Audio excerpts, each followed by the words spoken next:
Alright, let's open up the next section in settings called features. We'll start with show sticky comment header setting. By default it is enabled, which means the header of every block which shows the executed command will always be fixed while scrolling those blocks. But if I'm going to disable this setting, as you can see right now, as I'm going to scroll the blocks, the header of the block will not be fixed. Now let's review some settings related to the editor. For example, error underlining for comments allows us to specify whether we want invalid comments to be underlined. By default this option is enabled, and if I'm going to start typing invalid comment right away, we can see that this comment gets red underline. The next one, syntax highlighting for comments, allows us to enable syntax highlighting. For example, if I'll disable this option and start typing the comment, as you can see, none of those words get particular color. All of them are of the same color, but if I'm going to enable this option, each word gets proper color based on its meaning.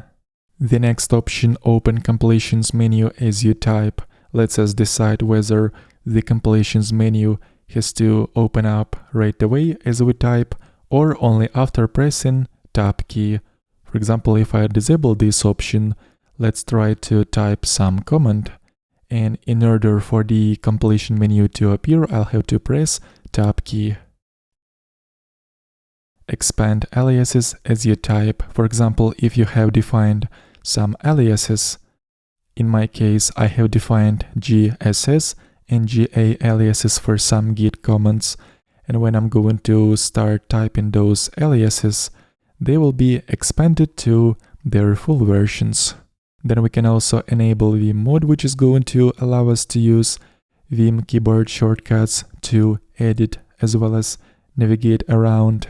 There will be a little indicator of the current Vim mode at the bottom right corner of the terminal, and we can use all those basic Vim motions as well as standard keyboard shortcuts for editing text. Another option, show auto suggestion key binding hint, allows us to show or hide the key which can be used to expand this comment. For example, if this option will be enabled, at the end of every comment there will be a key with which we can autocomplete this comment, or we can even modify this comment by pressing this symbol. The next one, tab key behavior, allows us to specify behavior for the tab key.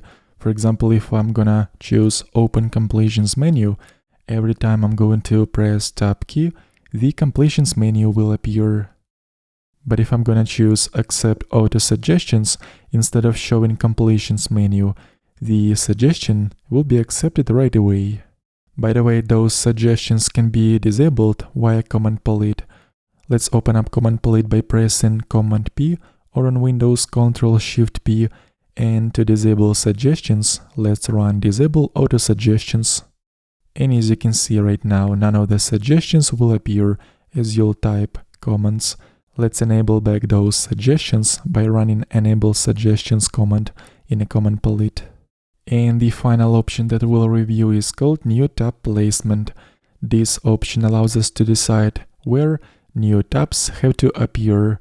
For example, if after current tab option will be active, the new tabs will always appear right after the one which has focus.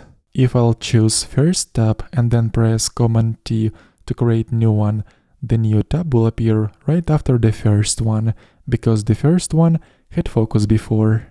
But if we'll go with after all tabs option, no matter which tab previously had focus, the new tab will always be created at the very end of the list of tabs. And that's about it.